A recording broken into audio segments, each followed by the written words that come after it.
Hey guys, it's Kat with Kat's Crazy Life. I'm living the crazy life so you don't have to.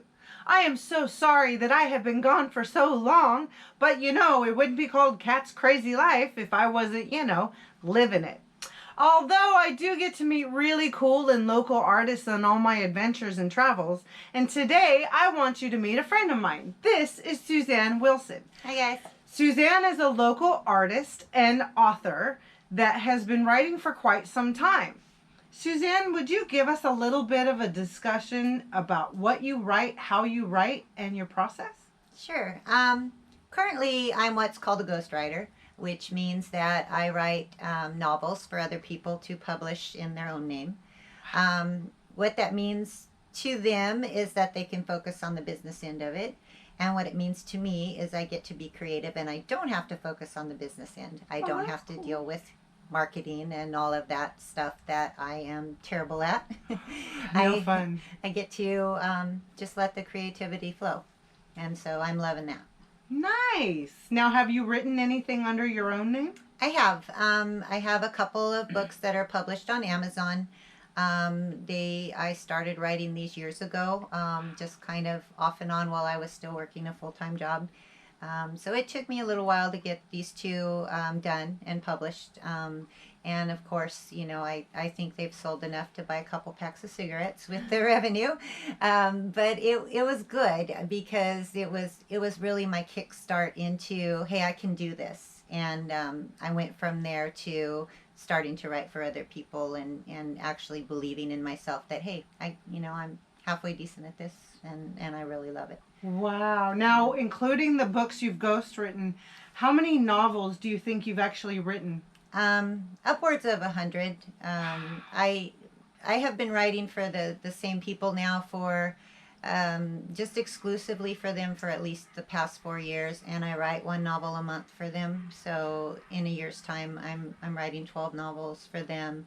And then prior to that, I was writing for about 8 different people, and I was doing a couple novels a month, at least sometimes 3 novels a month, depending on how many clients I had going at one time. Wow, so that's a lot of creativity.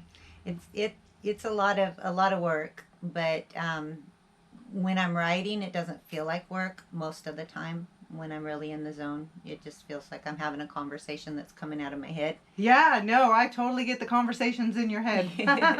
I can totally get that. Oh, wow. So what do you really enjoy about the creativity aspect of your job? Ever since I was a little girl, I've had this really vivid imagination. And it's hard to describe to people who don't have it, but there are characters that live inside of me. I watch people everywhere I go, and I can create characters out of just, seeing someone on the street and what they look like and their behavior. And then that person can just start living in my head.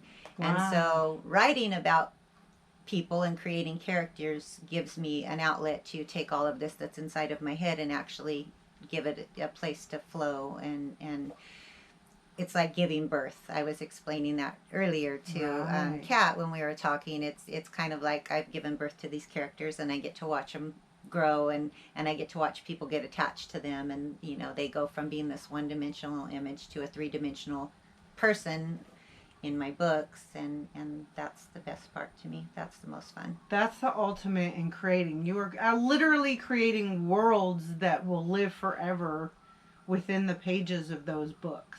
Yeah. That's pretty badass.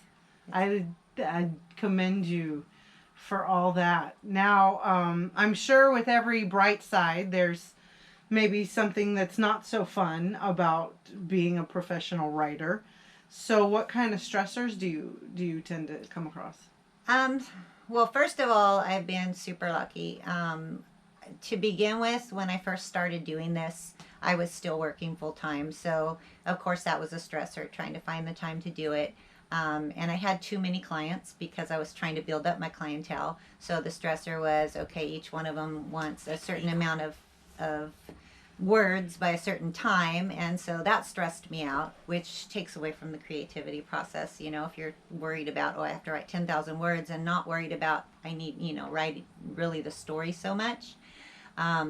I have these wonderful people that I work for now, and they're really they allow me the time that I need for my creativity. So the hardest part about my job, I would say, is there are days when absolutely nothing's coming out of me. I mean, it's still there, they're still living in there, but they're just doing nothing. I mean, Don't it's want to just talk. like the days when you stay in bed in your pajamas all day. Mm-hmm. My characters do that, and that might sound strange, but there are days where they Totally. just don't want to live out They don't loud. want to play. They They just don't want to They play. don't want to talk to me. I And so know about that. it gets difficult sometimes when you have a deadline and you've got characters that don't want to get up and get out of bed and do what they're supposed to do. Nice. Now let's talk more about these books that you have written. So you've written, let's see, This is cover. the first one. This is Malevolent Delusions. And The second one. originally I had named it Disturbed. And then I went through a vanity publisher and had some published, and they already had one called Disturbed, so we changed it. But I think there's still copies out there on Amazon of it called Disturbed. And it's basically a story about a family, a single mom who was taking care of her boys, and then just some bad stuff started happening, as in one of her boys got involved with a malevolent spirit. And the spirit is, her name's Ariana, and she obviously she has some issues, but she's also fun. she's the kind of girl that your mom told you not to hang out with, but you wanted to because she was a lot of fun. Right, And, typical story. Yeah, so she gets him into some trouble, and then his little brother has to kind of pick up the pieces and deal with the trouble that he's gotten himself into. And it rolls on over into the second book, where we're into his daughter's life. And his daughter is a little girl, but who's also very open to spirits and the other side, and that's thanks to her mother, who has always been very sensitive to things like that. So these books have a lot to do with kind of talking to dead people, Yeah. and some Yeah. things along those lines. Sorry to get. No, that's okay. The best way to describe Ariana is as much of a troublemaker as she is. Her purpose for being here is actually a good one. She's actually here trying to stop some really bad things that are happening. She just doesn't know how to go about that, and she's trying to use these young gentlemen as a conduit to doing that. And when that's not really working for her, she turns to the child, because the child, of course, as most children are, is a lot more open to the spirit world and to just believing that this is true, while the older people are struggling with thinking they're crazy, Am that I this crazy? isn't happening. Yeah, So, I totally get that. yeah, so I can I mean, relate. there's a serial killer in the works, and Ariana's big goal is that she's trying to protect people. She just it goes about it in kind of an odd way. Nice. Yeah, well, sometimes, when we communicate, you just got to do it the best way you can with the tools that we're given. Wow. Well, Suzanne, I have really personally enjoyed your books. I find them a wonderful read, highly emotionally charged. And what I really, really love about these books are that this family really sticks together and really learns how to overcome prejudices and overcome obstacles and do what's necessary to get the family to stick together and to stay safe. So I definitely recommend these books. These are amazing books by this amazing author, and all her amazing information is going to be in the box below, and you can find her in all your social media, and we will definitely provide any and all contact information for your ghostwriting as well, because she's written quite a bit. So I really want to take a big thank you to Suzanne for stopping by. Thank you Cat's for having Crazy me here. Life. Thank you. Thank you guys for listening. And making some new friends here in Central Valley.